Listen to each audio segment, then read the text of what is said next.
Hello everybody, Prowl here, and today I want to talk about the Abattoir of Zir.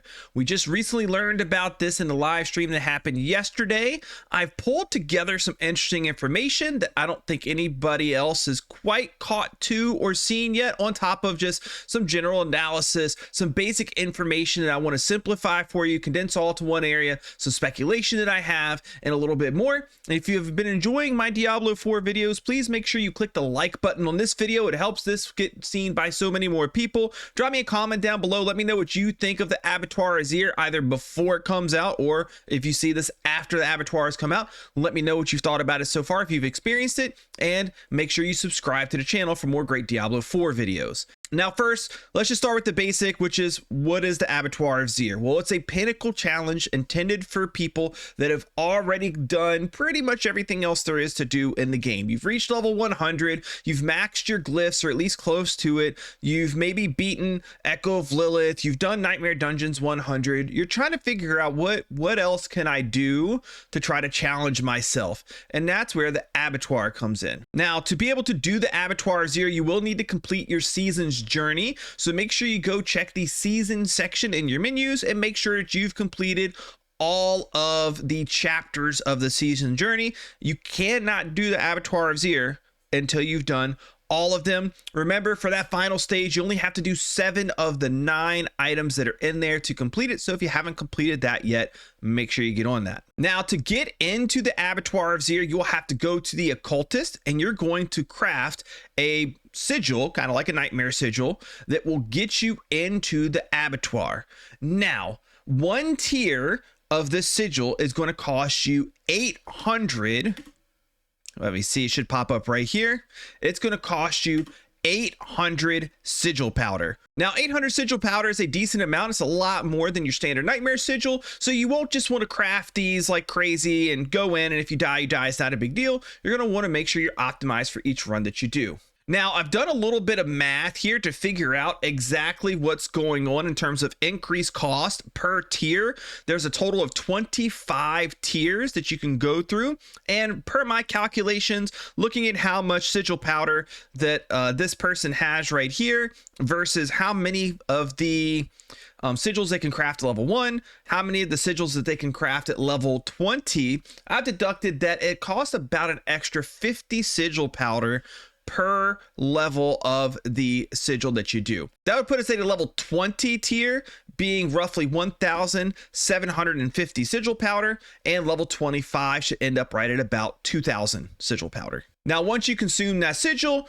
a portal will open up here in Ked Bardu. You can see by this little red blood pillar right here that's like northwest of the waypoint in the town. That's where you'll go to go into the Abattoir. Now, going back here, how do you get all of these, like the ability to craft all of these? Well, you'll get the ability to craft a tier 1 once you complete the season journey. If you've already completed a season journey, then that will appear when the update hits. And then all of the tiers after that, you will get by finishing the tier prior. So if you defeat tier 1, you will then get the recipe to craft tier 2. Defeat tier 2, you will get the recipe to craft tier 3, and so on. Now, Rich, the community manager here, is going to be taking a ball lightning sorceress into the Abattoir to try his luck and see how he does. And if we take a look here at the stats that he's going in with, it gives us some sort of idea of how, I guess, what we can expect going in. Now, I've seen great videos from Wudijo and a couple of others letting us know a few of their best guesses in terms of how much damage mitigation you might want to take going in. But we can see a live example right here where Rich is going in with 12,000 life, 10,000 armor. He does scroll through all of his armor here. None of these are the aspect of disobedience, so there's nothing that's adding extra armor, at least to that scale that I have seen. So he stays at roughly around 10,000 armor going in. He does have a pretty decent amount of damage reduction, and being a sorceress, he is carrying quite a few defensive abilities, including having barriers up. So that kind of gives you a rough idea of what to expect with level 1. Now, the Abattoir of Zir dungeons are a random tile set. Basically, you'll have some type of random theme applied. It's not the same dungeon every time. It's not an existing nightmare dungeon or dungeon that's in the game. It's a random tile set that's thrown together, and there will be random mobs within it. I think it will typically be grouped by some type of family or number of family of mobs together within that particular dungeon. Best I could tell, and the best we know, it's kind of a random roll. Now, as you can see, as Rich is going through here, there's no mob drops happening. They don't want you to have to focus on getting drops as you go through. It's supposed to purely be about speed of killing. Also, we don't know, or you don't know, what the dungeon afflictions are when you go in. Unlike a nightmare sigil, where you get to see what the affliction, the main affliction, and all the sub afflictions below that are, that will negatively impact you or positively help the enemies. We don't know that going into this at all. You're not told when you craft a sigil. You're not told when you use the sigil. We're not told once you get into the dungeon. You only know when you actually physically see it coming from the mobs. So this is really going to make the Abattoir of Zir really tough, because you don't know what to prepare for. Therefore, you have to prepare for the possibility of everything.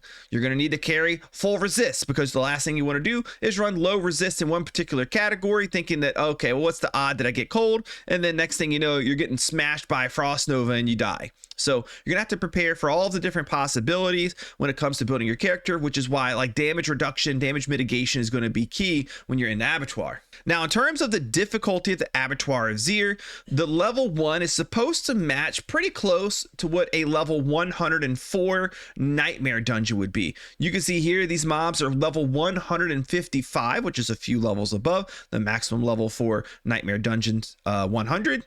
And mobs do scale like a number of different things with their level.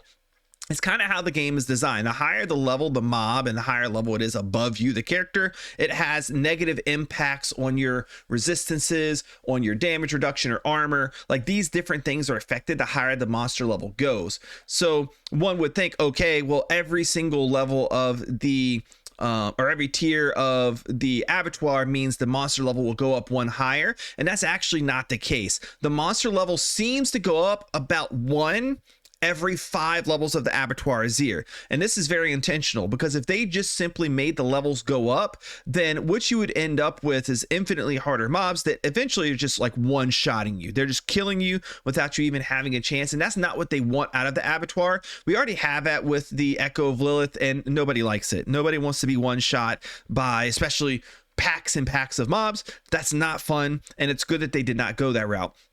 Instead, what they did was they focused on survivability of the mobs. So these mobs will have significantly more health the higher level of the Abattoir that you go, likely added into some kind of bonus just that's added into the dungeon based on the sigil that you use, a level sigil that you use. That way they didn't have to rework the whole level system beyond level 150 or whatever it is. Now, the intention in making the mobs harder mostly via like how much life they have is because you're racing against the clock. When you go into the Abattoir, you got 10 minutes. You got 10 minutes to kill enough mobs to fill up the bar right here. I don't know if elites count as more or less than smaller trash mobs. That's a little bit unclear, but either way, as you kill mobs, the bar fills up, but the timer also works its way across the bar here. So it's easy to kind of keep tabs on, is my pacing good? Do I need to pick the pace up, or do I have time to be a little bit more careful and make sure I don't die? But also it means that defenses cannot be the only thing that you focus on. Now, defenses are important because you see right here, lives remaining 0. Once you die, that's it. There's no second chances. So defenses are important, but as you get up into higher levels of the Abattoir or different builds that you may be trying to go into the Abattoir with, if you're not outputting enough damage to keep up with the clock, then it's not going to matter how good your defenses are. So it's going to cause this constant balancing act as you work your way up through the different tiers of getting the right amount of damage mitigation versus the right amount of attack power. Now, speaking of attack power, that's an important part here. We're going to actually move into what's dropped, right? So you don't get any drops. What do you get out of completing the Abattoir of Zir? Well, we already mentioned that you get a a recipe for the next level, the Abattoir. It was also said that you get a sigil upon completing the Abattoir. They didn't say which sigil. So when you complete a level 1, do you get another level 1? When you complete a level 1, do you get a level 2? Is it random? Could it be either one of them? We really don't know what we're going to get. It could even be a nightmare dungeon sigil. I mean, I doubt it, but they just said you get a sigil when you complete the Abattoir. So we'll have to see what that looks like. If it is a level 1 and you're looking for level 2, do you get a decent return on the salvage from that level 1 so you can then use those to get to level 2? All these questions will be answered here in a few days when the Abattoir comes out. Now, you actually get a glyph at the end as well. That glyph is this: the Tears of Blood. At level 1, for every 5 core stats that you purchase within range on your Paragon board, it doesn't matter which stat, like the other glyphs will say intelligence or willpower or dexterity or whatever, anything that you purchase that gives you stat points goes towards this. And you gain 2% increased damage per stat. The radius size is 4, which is the size of the level 15 plus glyphs that we have now. And once you reach level 50, the radius increases to 5, meaning you are including more stat points from around you. And that's a pretty big jump. Now you'll see that that is a multiplicative damage increase. That means it's huge. It's going to matter a lot, especially considering how much the mob health scales up as you go. So you're going to 100% want to incorporate this glyph into your board, especially once you get a few levels on it and once you're noticing that you're not doing enough damage with your normal build to clear the dungeon in time. Also, another pretty important one that nobody's really talking about, but is a pretty big deal: you get a 50% bonus to all rare nodes within range. Then this bonus increases by 10% every 10 levels. So it's going to increase by another 200% when you get to that max level of 200. By the way, I didn't mention that earlier, you can level this glyph all the way up to 200, which means a 250% bonus in the end to all rare nodes in range. You're going to want to pick the board that this goes on very carefully, because that's a really big bonus that can offer additional benefits from that glyph to your Paragon board and to your level of power in terms of attack or power in terms of defenses. And I saw Udijo went through and was calculating, and from what he calculated, your top end damage were you to level this glyph all the way up to level 200 is going to be somewhere around 1,000 times the damage. That's 10 times multiplier to the damage that you're doing when this thing's at max level. That's pretty crazy. Odds are it's going to be needed. Also, it makes all the other content in the game pretty laughable, which for some of you guys is probably already pretty laughable, but like it's going to make everything else in the game that's not this is just going to instantly die based off of pretty much anything that you do from this point going forward. Could also be a fun time to try builds that maybe don't put out enough damage, because you'll be able to put out enough damage thanks to this glyph. Now in the demo here, Rich did a level 1 run, which he completed with relative ease. There was a scary moment when he was fighting the Bloodseekers here. The Bloodseekers are the boss at the end. Once you fill the progress bar here, you get 3 Bloodseekers. They'll spawn right on top of you and you got to kill them. They're the boss. And this is actually a pretty big deal. So let's talk about this before we talk about what I noticed that Rich did here, and I'm kind of curious to see if anybody else caught this, because I haven't seen anybody talk about it. What this means is at the end of our Abattoir of Zir run, you don't have to focus on, with your build, single target damage, because Bloodseekers don't have anywhere near as much life as an end of dungeon boss proportional to what level that they are, which means you're not going to have to sit there and slog it out for a long period of time. You're going to want decent damage output to clear in a decent amount of time, but that damage output is going to be more area damage, multi-target damage than it is single target damage. So you're going to want to go in with a solid single target damage build and enough damage mitigation to protect yourself from these 3 Bloodseekers, which they're pretty vicious and they have a pretty high chance of killing you depending on what affixes they spawn with on them and how lucky the RNG is sometimes in terms of how and when they hit and when they use them. So like anybody that's followed my build, I'm doing a Bloodlance Necromancer. The Necrolancer is what we call it.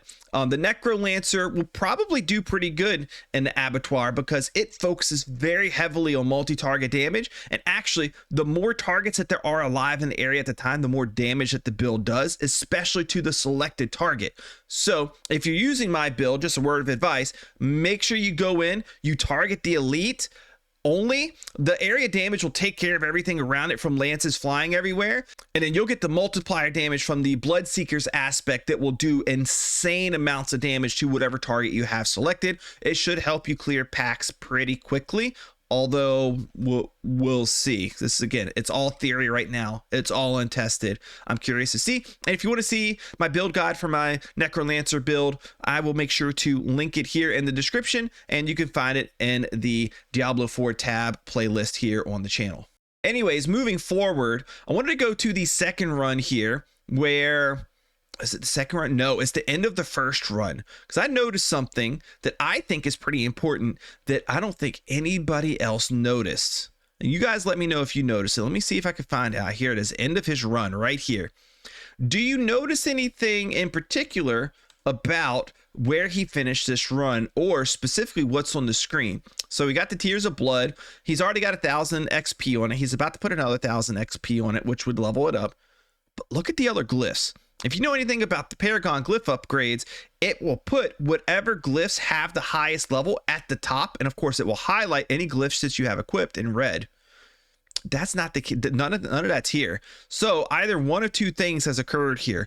Either Rich went in with a Paragon board that either is not done at all, no Paragon stuff, or is done but he forgot to insert the glyphs on. Or since they are in a dev build, maybe somehow on the back end the glyphs were applied to his board and we just can't see it, or it's just not displayed here. I'm willing to think, like, I know what it's like being a streamer. Streamer brain happens. They were probably throwing this together, making sure they have everything all set and ready, make sure the build's good, the skills are where you want them, make sure that he had the right gear, and somebody probably forgot to check his Paragon board.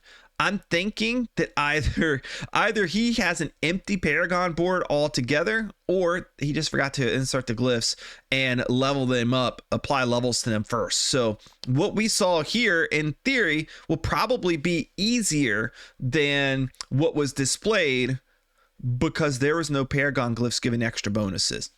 Just a thought. Let me know what you think. So anyways, this is where Rich dies, and this brings up a very important point, which is, first of all, lives remaining 0. Once you die, that's it. And the question was asked later on by Adam, I think, what happens if you're in a group? Like, can you like revive your teammates like you can in a normal nightmare dungeon? It doesn't negatively affect you? And no, that's not what happens at all. If you're in a group, one person dies, the whole run is over. That's it. And I actually have a slight problem with that. And I'm curious to see what you guys think and if anybody agrees with me or not. You definitely got to drop me a comment down below. Let me know. I don't want it to be too easy. I don't want it to be that one person or a couple people can go in, take all the risk, try to blow everything up. If they die, it's not a big deal. Somebody can go in and res them, and it just makes the runs too easy. I get that being a problem. But I also don't like it that if somebody in your group makes a mistake, they ruin the run for everybody, because that pretty much makes it to where it would be stupid to do this with other people, especially since doing like this content with other people makes the mobs have even more health. I think it would be really dumb. So I think what they should do is make it to where you go in with the group. If somebody in the group dies, they die. They cannot be resurrected, but everybody left alive can continue on. That would especially make it so much better. And I know people are going to complain about this. Hear me now, quote me later. People are going to try this in a group, and people are really going to be mad that like the Bloodseekers pop up, they're doing fine, like they're fighting the Bloodseekers, and then somebody in the team like lags out, misses a button for unstoppable or some type of get out of jail free move that they have, and that one person dies and it ruins the whole run. It kills it for everybody. So I really think they should make it to where people can die, they just can't be resurrected, but the run can be finished. And then at that point, I don't know, you guys tell me, do you think the person that died should be able to claim the rewards at the end or not? I'm kind of leaning no, because I like it being a little bit harder, but I'm curious what you guys think about it as well. Should somebody dying not end the run, should they stay dead but the run continue for the living players? And then once the run is over, if the remaining players finish it, should the person that died not get the rewards? Sound off, let me know down below. One last thing to point out with this before we finish. You get 1000 glyph XP for finishing the Abattoir. And that's just a level 1. We don't know how much that scales up. We have literally zero clue. But that's a lot of glyph XP. A whole lot of glyph XP. Actually, enough glyph XP to where you can power level any existing glyphs that you have almost instantly to close to full. I haven't done the math. I imagine it can't be more than a couple of runs. We'll take a glyph all the way up to max level. If anybody's done the math, I would like to know it. Easy enough to do. I just haven't bothered to go through and do that. But essentially, you can power level current glyphs. So if you have glyphs that aren't level 21 yet, that's cool. Just take them and just go into the Abattoir. You can level them up to 21, no problem.